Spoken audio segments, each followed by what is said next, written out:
हमारे साथ अब चावल पर बात करने के लिए राजेश पहाड़िया जैन जी हैं जो एग्री एक्सपर्ट हैं और साथ ही साथ कैप्टन के श्रीधर्मा शस्ता हैं जो मैरीटाइम से भी हैं और ऑफकोर्स काकीनाडा पोर्ट से भी। बहुत शुक्रिया आपका साथ जुड़ने के लिए। अब जहां तक एक्सपोर्ट्स की बात है, ऑफकोर्स हमने यहाँ पर नंबर्स लगातार बढ़ते हुए देखे ही हैं। किस तरह से आप देखते हैं फ्रेट अवेलेबिलिटी, लॉजिस्टिक्स, बिकॉज सबको लगता है कि वो थोड़ा सा ऑन द एक्सपेंसिव साइड है।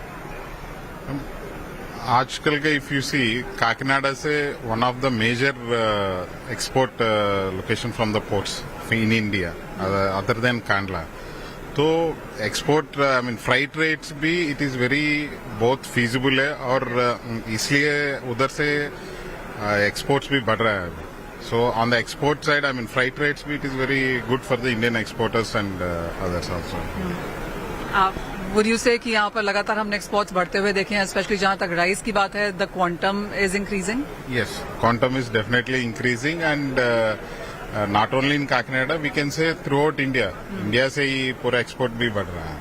So, चावल की जहां तक बात है और जिस तरह से यहाँ पर कॉन्वर्सेशन है इस कॉन्फ्रेंस में, राजेश जी, माना यही जा रहा है कि हम और कंट्रीज देख रहे हैं, हम और वैरायटीज देख रहे हैं, हम कमर्शियली वायबल और भी वैरायटीज ऐड करने की बात यहाँ पर कर रहे हैं। काफी उत्साह है यहाँ पर। आप इसे कैसे संक्षेप में बताएंगे? मनीषा जी, सबसे पहले यहाँ पे आने के लिए आपका बहुत बहुत धन्यवाद और आभार।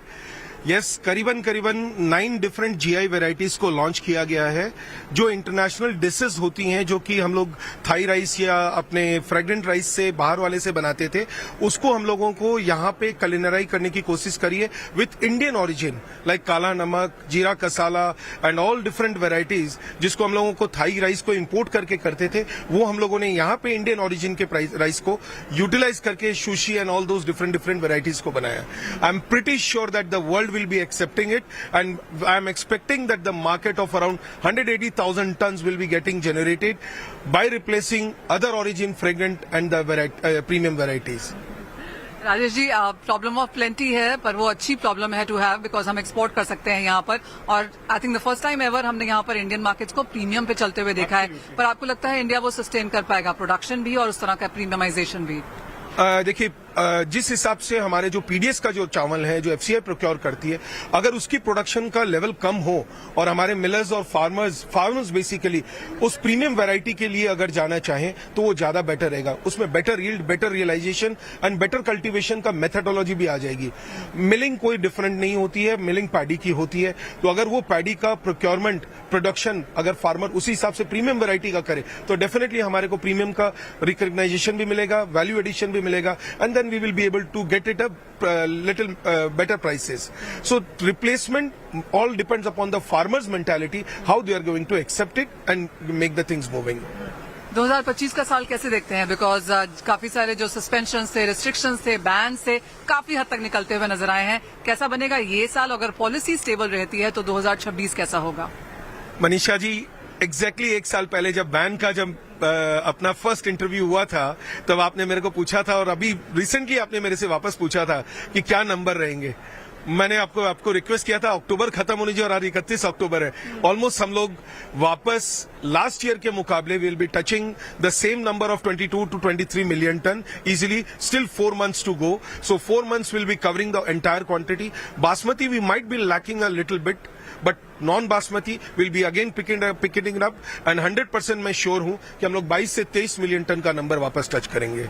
और साथ ही साथ प्राइसेस को लेकर क्या कहना चाहेंगे? क्योंकि इंटरनेशनल मार्केट्स काफी यहाँ पर सप्रेस्ड हैं, 6 साल के लोज पर हैं। क्या यहाँ पर कुछ इंप्रूवमेंट आएगी?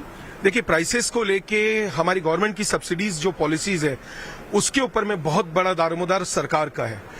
जैसे शास्त्रा साहब ने कहा कि भाई पोर्ट की लॉजिस्टिक्स की कॉस्ट इन्होंने भी काफी हद तक रिड्यूस करी है। आज मैं आपको एक चीज का एश्योरेंस देता हूं कि काकीनाडा पोर्ट के अंदर में हम लोग ये जो पोर्ट से वेसल से रिलेटेड जो चार्जेस होते हैं, लोडिंग की जो एक सिस्टमेटिक प्रोसेस होती है, वो काकीनाडा पोर्ट के अंदर में स्पेशलाइजेशन है राइस को लेके। Kudos to the whole team of Kakinada, the entire surveyors, clearing agent, even the port operators, they have been very supportive. Barges जो हम लोग एक जमाने में 50 टन का बार्ज, वुडन बार्जेस यूज करते थे, आज 1600 टन की बार्ज है वहां पे। एक दिन में हम लोग 7000 टन तक भी लोड कर देते हैं। तो इट इज ऑल इंफ्रास्ट्रक्चर बढ़ेगा। टाइम का अगर जैसे यूटिलाइजेशन अगर लोग प्रॉपरली करेंगे तो हमारी कॉस्ट रिड्यूस होगी। हमारे को एक लॉजिस्टिक्स की कॉस्ट और हमारे एमएसपी की जो कॉस्ट है उसका एक इक्विलिब्रियम बन जाए मैं कहता हूं कि इंडिया 46% का नहीं है और वियतनाम का 11% का जो गैप है वो कभी पूरा होगा भी नहीं और इंडिया ऑलवेज एक मार्केट लीडर रहेगा इसके अंदर। राइट, क्योंकि पोर्ट के बारे में इतना कुछ कहा गया तो आपसे यहाँ पर वापस बात करूंगी। राइस जैसे उन्होंने बोला कि एक अच्छा खासा यहाँ पर काम होता है। Overall commodities, overall logistics, infrastructure, capacity, investment को लेकर आप क्या कहेंगे? हम अभी Kakinada anchorage port specially rice के लिए ही हम लोग फोकस करते हैं उधर। And even though it is operations are done in anchorage में किया तो भी कई पोर्ट में जो मुकाबले से कम नहीं है और we do better than actually normal port. So we do sometime, I mean highest was per vessel we did around 8,000 tons भी किया हुआ है। वैसे आप नॉर्मल पोर्ट में जाएगा तो आप 4,000-5,000 से भी ज्यादा नहीं आता है। सो वो इंफ्रास्ट्रक्चर इतना सब अरेंज्ड है उधर का। I mean there are so many stakeholders, they are all in line with to get the loading rates हो, शिप्स को डिले नहीं होने के लिए सब लोग अपने अपनी तरीका से they have all arranged and they are doing fantabulous. And that is how everyone, all the exporters, they look for Kakinada even though it is an anchorage port but doing in a very old fashioned but with the highest rate of very low time operations. तो जहाँ तक capacity और investment की बात है, क्या यहाँ पर और बढ़ाने पर काम है? Yes, recently around 2 years back we have invested around 100 crores and we have constructed new jetties and the capacity has increased by 1.5 million from the earlier.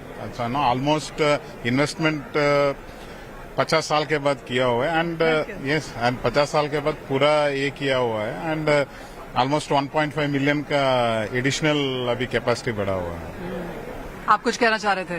Kakinada port और काकीनाडा का जो एक मंडल या डिस्ट्रिक्ट बोलते हैं, अगर आप उसको पर स्क्वायर किलोमीटर के हिसाब से जाएंगे तो इंडिया के पूरे मैप में warehousing facilities for the food grains is maximum with Kakinada district. I can simply say, and that is the backbone again for the exports industry. It is all because of the local entrepreneurs and local business people. That is all because of them. Not in government we were supporting from our side, but it is all because of the traders like, he's our main man from Kakinada. So Chamber of Commerce. He's from Chamber of Commerce. So he's the one who takes the lead of any problem is there. So he is there.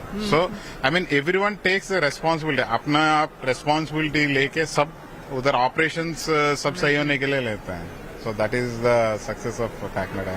Alright. तो जैसे कहा जाता है कुछ भी बढ़ाने के लिए पूरा गांव लगता है और वैसी ही कुछ स्थिति यहाँ पर बनती हुई नजर आ रही है। बहुत शुक्रिया आपका हमारे लिए समय निकालने के लिए। Thank you.